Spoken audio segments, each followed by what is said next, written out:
get into this, William, what drew you to the story and drew you to coming into a franchise that was essentially, starting from the second one?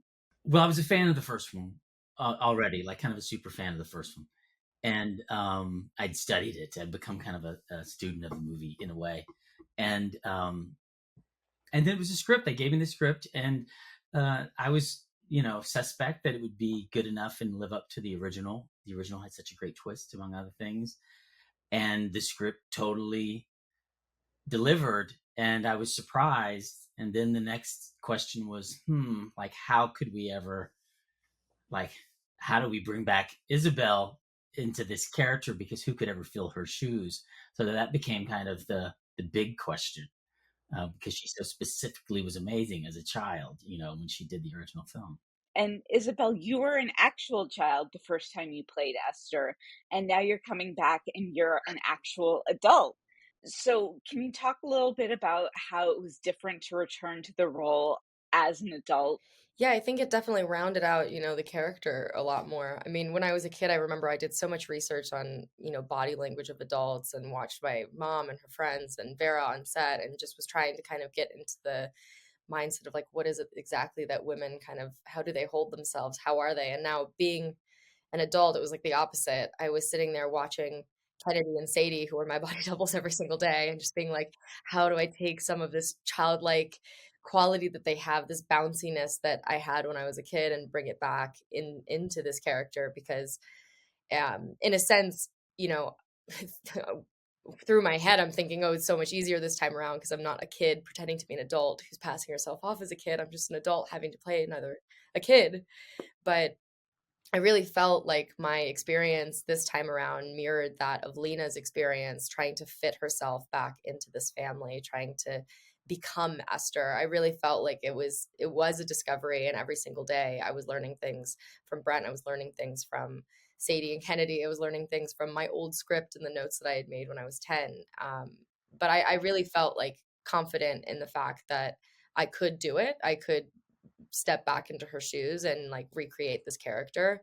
But I think there was also a conscious effort to try and not try and mimic exactly what I did in the first movie, find her again, find who she is, and then bring something new to it. And I think we did that really well.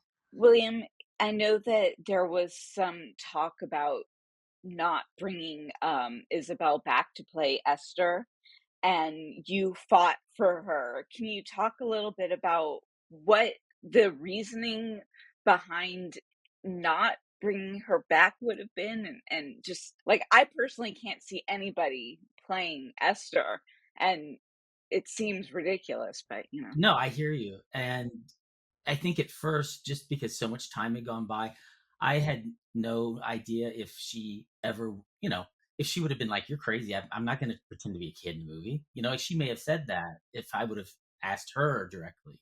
She actually approached me, sort of, and then she was like so passionate about the fact that this is my character. I just want you to know, and if there's any way we can make it work, I want to keep telling her story. And I was like, wow, that's because that's the biggest hurdle, is her like genuinely wanting to do it. And so for me, then it was just like, that's because that's the hardest part. Like, it's lightning in a bottle to find a kid like she was in like 2008, um, that could do that, that could play that kind of character. And then it's such a specific character. She's so iconic that it was very difficult for me to imagine anybody else. And certainly, hindsight, impossible in any way to imagine anybody else, because we were able to do it. And then once we get into doing it, there were so many small nuances and aspects of the character that she could do that it would have, it just, I agree with you. It just would never have been the same thing. And, which is what's cool about doing it once, means that if we ever wanted to do it again, we can do it again. It's like, it's, she'll never grow out of the character. It's really about, her, like if she wants to do it. Right. But, and then getting it approved or whatever, it took us about, on and off, like nearly a year, um, of, tests and a lot of conversations and a lot of spitballing and brainstorming, and then ultimately, the final test we did, where she actually came in and dressed up like Esther for the first time in a decade, I guess. And it was kind of a nutty little shoot that, it did its job. It allowed us to kind of tell the story with her as the character again, and that was it. And then we were off to the races and making the movie together, which was I amazing. actually DM'd Brent when he got signed on to be the director, and I went to his boy premiere party because I was like, I have to stand in front of him so he sees that it's not that crazy of an idea that I could come back. Because, obviously you grow up, but my I always joke like I grew into my face. Like my face was always a little bit bigger than the rest of my body. And I was like, I still have the same face. And it didn't, I mean, it seemed natural that you would, if you're an adult, if you're playing, you know what I mean? I was talking to the director of photography, and he made a good point, and I don't know that we ever even talked about this, but he's like, in this movie, she looks probably more like she should have looked in the first movie, like, because this is really who she is. She's this petite, ultra petite, youthful looking adult, and so yeah, it's pretty crazy. And Isabel, you were an associate producer on this film. Did that come with any kind of extra, like, what did that entail for you? I think it was more so just being creatively involved in more aspects of bringing her back. And I think, Brent and I just had way more of a collaborative, I would say, conversations about things to bring from the last movie into this one, whether that was like articles of clothing or even things that we wanted to do with the doubles with Kennedy and Sadie.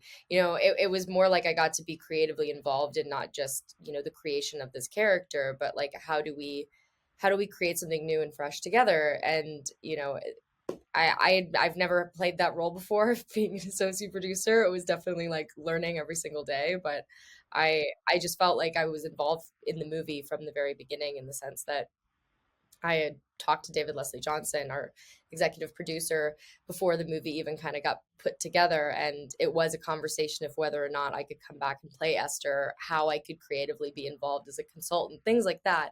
So I think in any way, I would have probably been involved in some capacity, but to be able to reprise this role as well as be involved in some of the, creative choices and be able to collaborate with Brent and with Alex and David and everyone, really, it was just such a cool experience to have. And for this movie too, I mean, this was the first film that I did when I was a kid, so to come back to this like family, it was really special.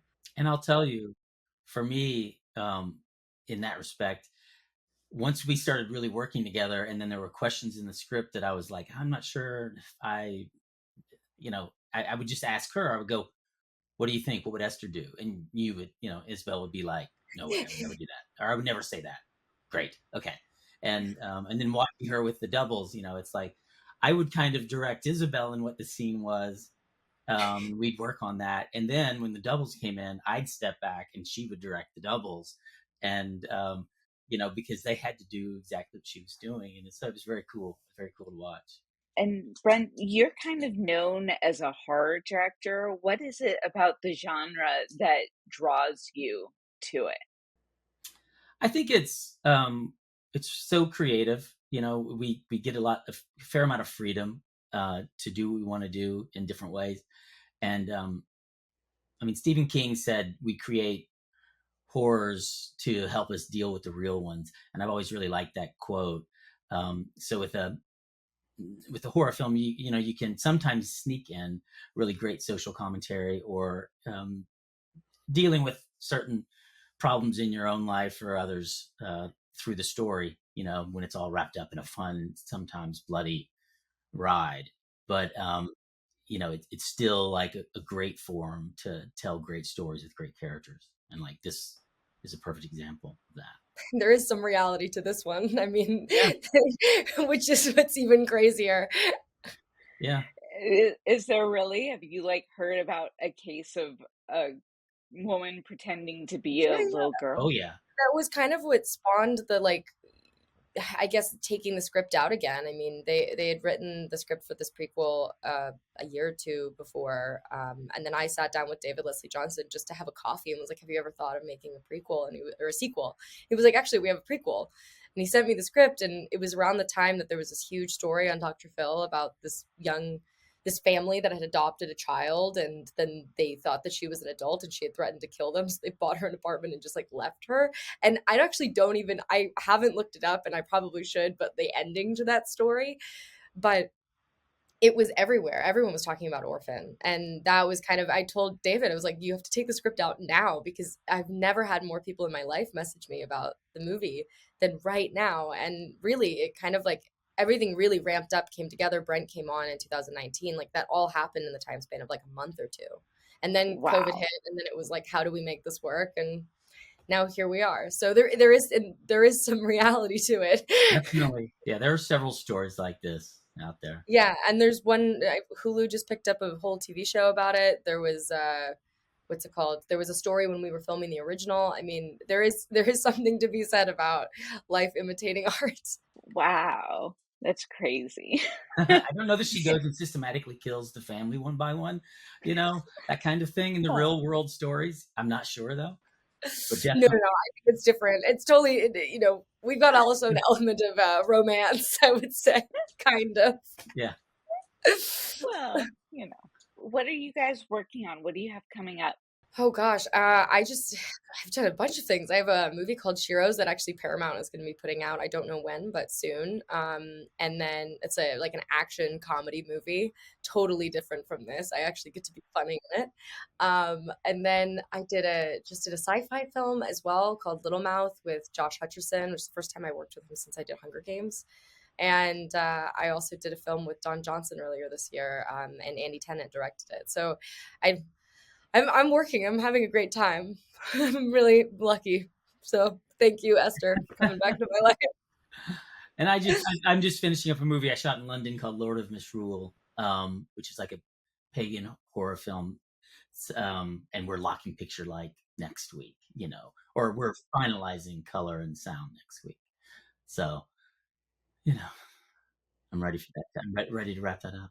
All right. Well, thank you so much, you guys. I really enjoyed the film. I was a little nervous about it because, how can you top the first? But I really, really enjoyed it. That's Thank great. you. Thank you so much.